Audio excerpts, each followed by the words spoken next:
இதுல ஒரு கையெழுத்து போடு. இவனை லாக்கப்ல வைங்க.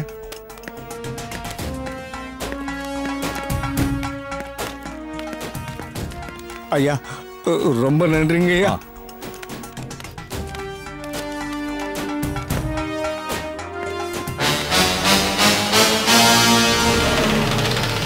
இந்த பொம்பளை ஏன் இங்க வந்தா? என்னம்மா, என்ன விஷயம்? சார், என் புள்ளைய காணோம் சார். என்னது, புள்ளைய காணோமா? நல்லா தேடி பார்க்க வேண்டியதானே? சார், தேடி பார்த்தேன் சார், எங்கேயுமே காணோம். எங்கம்மா போயிருக்க போறான்? நல்லா தேடி பார்க்க வேண்டியதானே? சார், என்ன பிரச்சனைங்க? சார், அவங்க புள்ளைய காணோம்னு கம்ப்ளைண்ட் கொடுக்க வந்திருக்காங்க சார். இங்க கூட்டு வாங்க. போமா.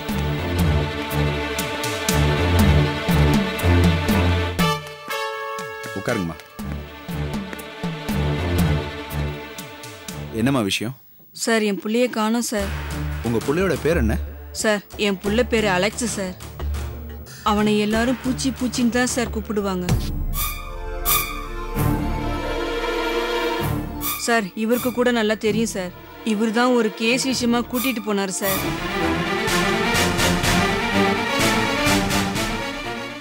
அப்படியா மோகன் சார்? ஆமா சார்.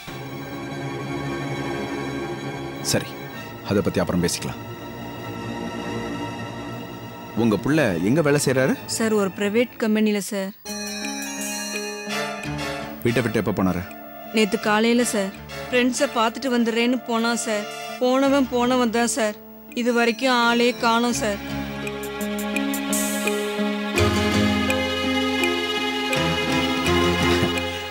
ஆம்பளை பசங்க வெளியில தங்குறது சகஜம் தானம்மா, அதுக்கு போய் ஏன் பயப்படுறீங்க? என் புள்ள எங்க தங்கினாலும் இங்கதான் இருக்கேன்னு தகவல் சொல்லிடுவான் சார். ஆனா அவன் போனதுலேருந்து ஃபோனே பண்ணல சார். ஃப்ரெண்ட்ஸுங்க கிட்ட கேட்டாலும் ஃபோனே பண்ணலன்னு சொல்றாங்க சார். ஃபோனு ஆஃப் பண்ணி வச்சிருக்கான் சார். என் புள்ள என்னைக்குமே இப்படி பண்ணதில்லை சார். அழாதீங்கம்மா, அழாதீங்க. இப்ப சொன்னதை ஒரு புகார் எழுதி கொடுங்க. அவர் ஃப்ரெண்டு பேரு, அவங்க ஃபோன் நம்பர், அவர் வேலை செய்யற இடம், எல்லா விவரங்களையும் எழுதி கொடுங்க. அப்படியே ஒரு போட்டோ இருந்தா கொடுங்க. எல்லா இன்ஃபர்மேஷனும் கொடுங்க. எல்லா ஸ்டேஷனுக்கும் தகவல் அனுப்பிடுறேன். சீக்கிரமாவே கண்டுபிடிச்சிடலாம். சார், நான் உங்களை தான் சார் நம்பி வந்திருக்கேன். அவன் மட்டும் கிடைக்கலன்னா நான் உசுரே விட்டுருவேன் சார். அப்படிலாம் பேசாதீங்கம்மா. உங்க பிள்ளையை தேடி கண்டுபிடிச்சு உங்கள்கிட்ட ஒப்படைக்க வேண்டியது என் பொறுப்பு. ஒரு கம்ப்ளைண்ட் எழுதி கொடுத்துருப்போங்க. மோகன் சார், அவங்க சொல்ற டீடைல்ஸ்லாம் எழுதி வாங்கி. Okay sir. ரொம்ப நன்றிங்க சார். வாமா.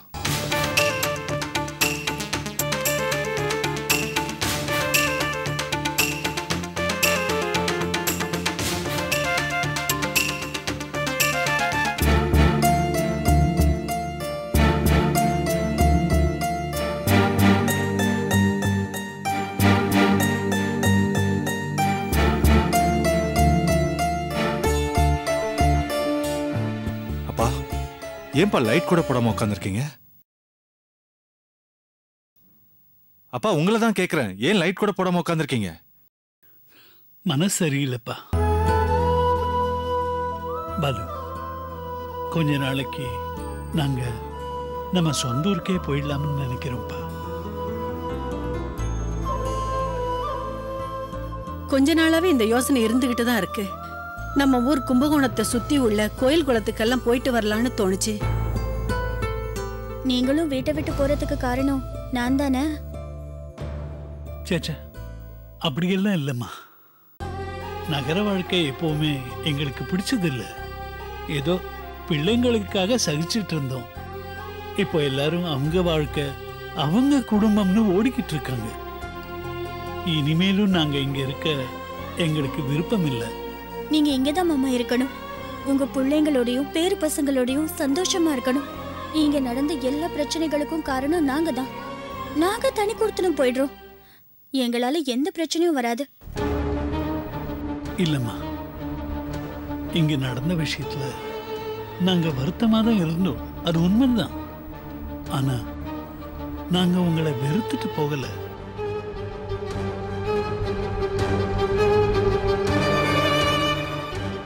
பாலு, இவ்வளவு நாளும் துணையா இருந்துட்டு இப்போ கிளம்பி போறதுக்கு எங்களுக்கு சங்கடமா இருக்கு. அந்த வருத்தம் உங்களுக்கு இருக்கலாம். ஆனா இதெல்லாம் எங்களால தவிர்க்க முடியலப்பா. நாங்க 60 வயசுக்குள்ள அனுபவிச்ச கஷ்டத்தை நீங்க இந்த வயசுலயே அனுபவிச்சிட்டீங்க. அந்த அனுபவம் உங்களுக்கு பக்குவம் கொடுக்கும்னு நாங்க நம்புறோம். அந்த நம்பிக்கையில தான் நாங்க போறோம். அதுலப்பா அண்ணனும் அக்காவும் கேட்டா நான் என்ன பதில் சொல்றது? அவங்க கிட்ட நான் பேசிட்டேன்ப்பா. ஏன் இந்த முடிவெடுத்தோம்னு கூட சொல்லிட்டேன். இதுல உனக்கும் விஜய்க்கும் எந்த குற்ற உணர்ச்சியும் வேண்டாம். நாங்க நிம்மதியா இருக்கணும்னு நீங்க நிஜமாவே ஆசைப்பட்டா எங்களை தடுக்காதீங்க, போக விடுங்க. போய் சாப்பிட்டு படுத்துக்கங்க, போங்க. மத்தத்தை காத்தால பேசிக்கலாம், போங்க. போமா.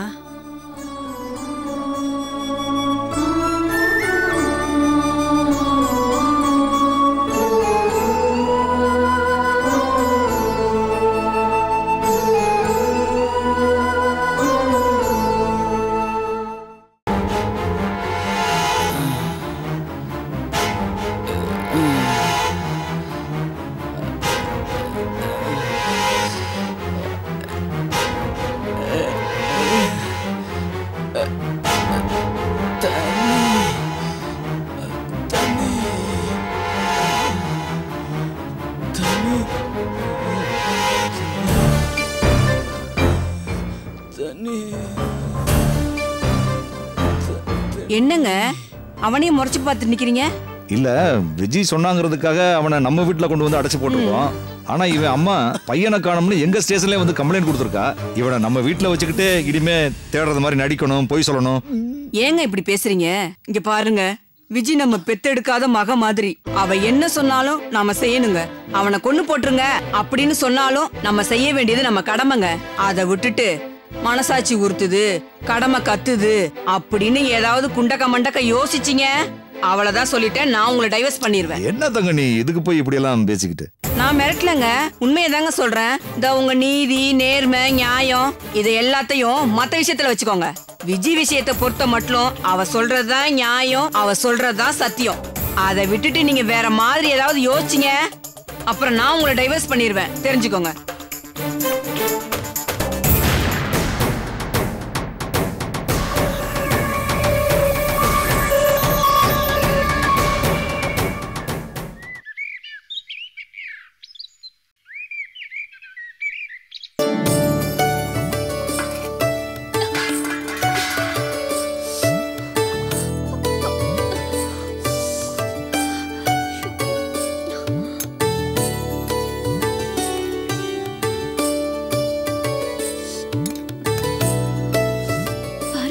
சூப்பரா இருக்கு.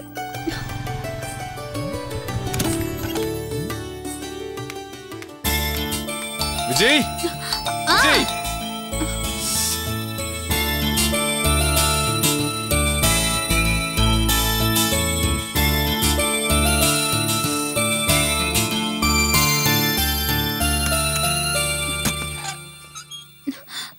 என்ன பண்ணிக்கிட்டு இருக்க? என்னாச்சு? கை உதறிட்டு இருக்க? இல்லங்க, அடுப்புல இருந்து பாத்திரத்தை எடுக்கிறப்ப சுற்றுச்சு. நீ ஏன் அதுல கையை வச்ச? துணியை வச்சு எடுக்க வேண்டியதானே? ஏதோ ஒரு அவசரத்துல எடுத்துட்டேங்க. கையை காமி. என்ன விஜய் இது? சரி இருங்க, ஸ்டவ் ஆஃப் பண்ணனான்னு பார்த்துட்டு வந்துடுறேன். விஜய், கை காமி. கை காமி. ஐயோ ஒண்ணும் இல்லங்க, லைட்டா எரிச்சலா இருக்கு. இரு, இந்த பொண்ணுக்கு தேங்காய் எண்ணெய் போட்டாதான் எரிச்சல் அடங்கும்னு எங்க அம்மா சொல்லுவாங்க.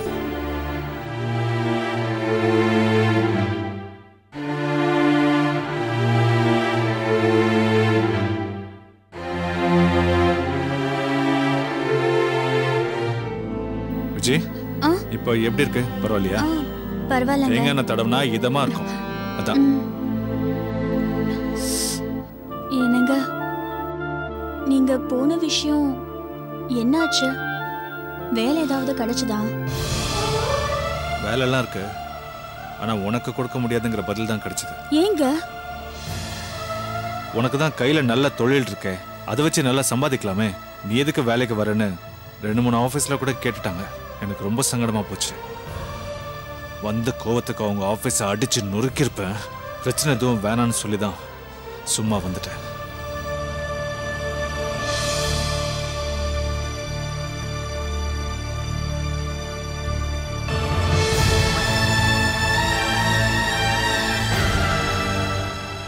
கஷ்டமா இருக்கு விஜய்.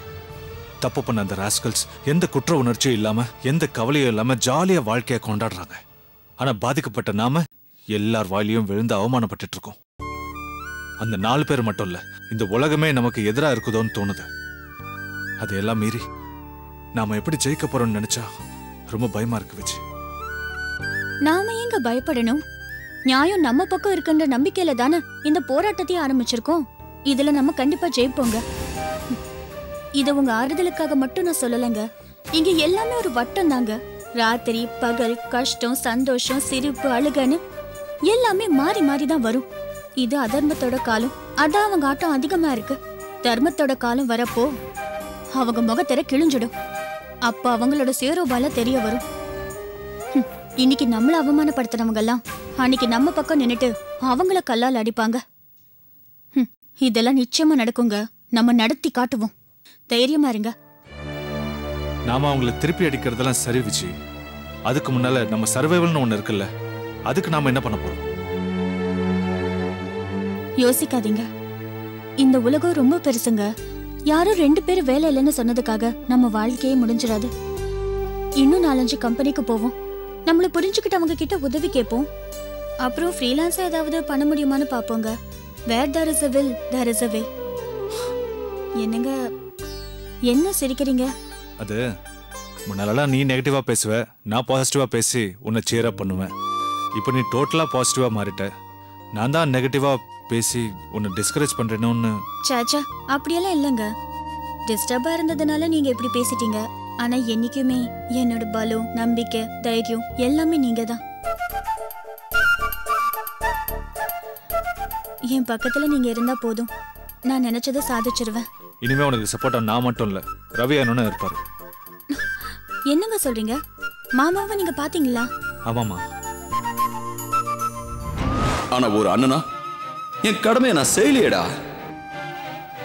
உங்களுக்கு நான் லீகலா தான் சப்போர்ட் கொடுக்கல, மாரல் சப்போர்ட்டாவது கொடுத்துருக்கலாம்ல. அதையும் நான் செய்யல. என் வாழ்க்கை, என் குடும்பம் ரொம்ப சுயநலமா இருந்துட்டா. என்ன நினைச்சா எனக்கே அசிங்கமா இருக்குடா. மாமா நம்ம பக்கம் இருக்கிறத கேட்கவே ரொம்ப சந்தோஷமா இருக்குங்க. இதே மாதிரி சுமதி அண்ணியும் மனசு மாறிட்டாங்கன்னா ரொம்ப நல்லா இருக்குங்க. அதுவும் கூடிய சீக்கிரத்துல நடக்கும் விஜய், கவலைப்படாத.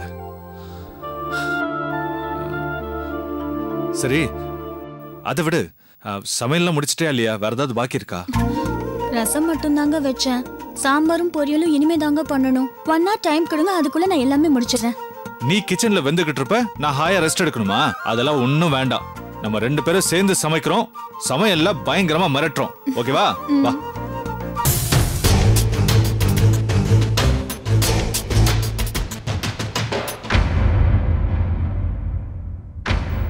மோகன்,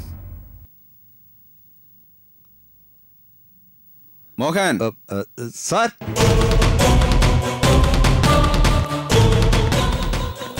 சார்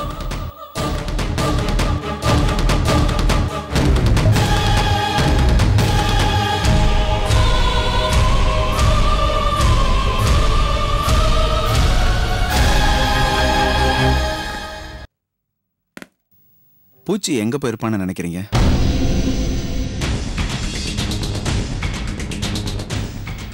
மோகன் சார், கேட்டதுக்கு பதில் சொல்லாம என்ன யோசனை பண்ணிட்டு இருக்கீங்க? என்ன பொய் சொல்லி சமாளிக்கலாம்னு யோசிக்கிறீங்களா? சார், அப்படிலாம் ஒண்ணும் இல்ல சார். பூச்சி கூட எனக்கு அவ்வளவா பெருசா பழக்கம் இல்ல சார். திடீர்னு அவனை பத்தி கேட்டா எப்படி சார் பதில் சொல்றது?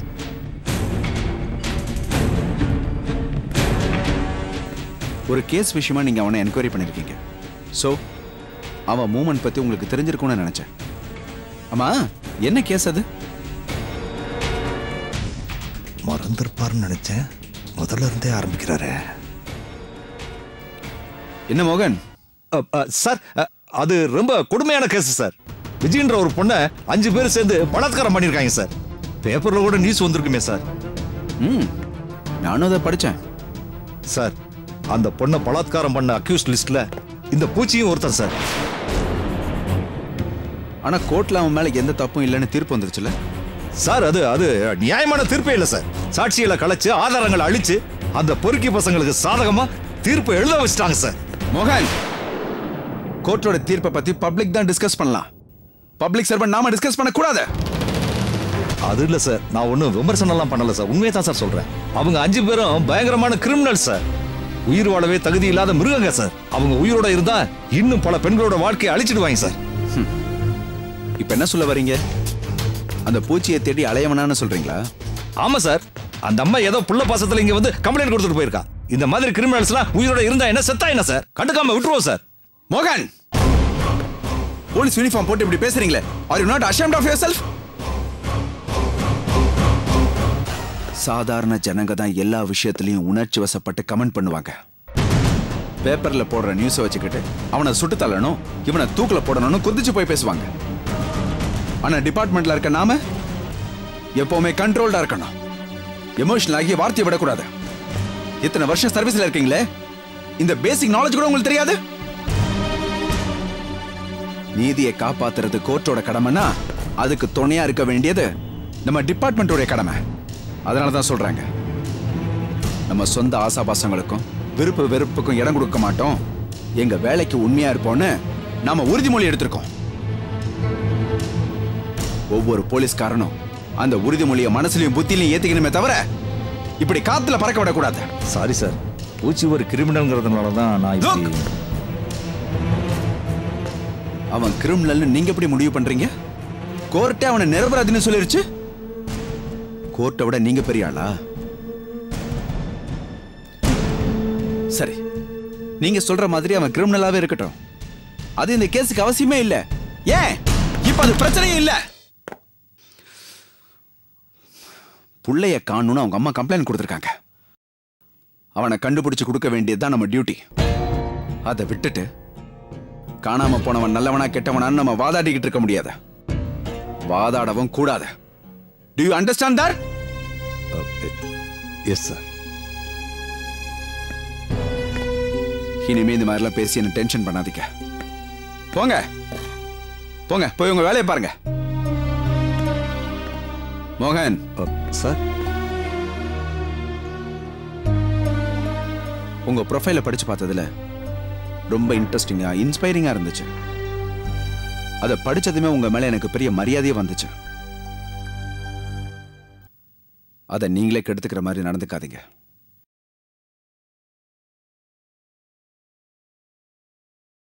பூச்சி சம்பந்தப்பட்ட கேஸை ஏற்கனவே நீங்க என்கொயரி பண்ணிருக்கீங்க.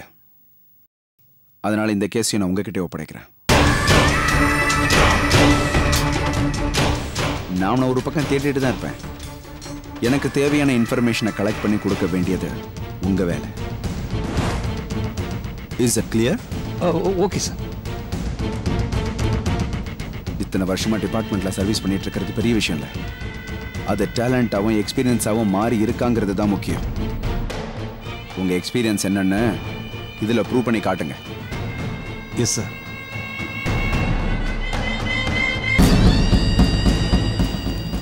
இந்த விஷயம் வேற மாதிரி போயிட்டு இருக்கு. இவர் ஃபோர்ஸா இறங்கிட்டாருன்னா விஜி பாலுன்னு எல்லாருமே மாட்டுவாங்க. அப்படி நடக்கக்கூடாது. உடனே இது விஷயமா விஜய் கிட்ட பேசணும். சார் சார் கூப்பிட்டீங்களா சார்? நோ. சரிங்க சார்.